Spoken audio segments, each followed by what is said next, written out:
Hello, magandang araw. At dahil umuwi na naman tayo ng late, kailangan natin kumain sa labas. So, ngayong araw susubukan natin kumain ng isang traditional na pagkain ng India.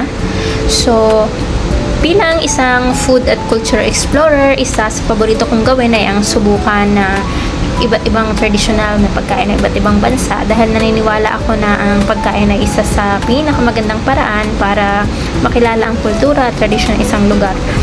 So, sa bawat kagat at kakaibang kombinasyon ng spices, authentic na lasa, nagpapakita ng malamang kultura ng India.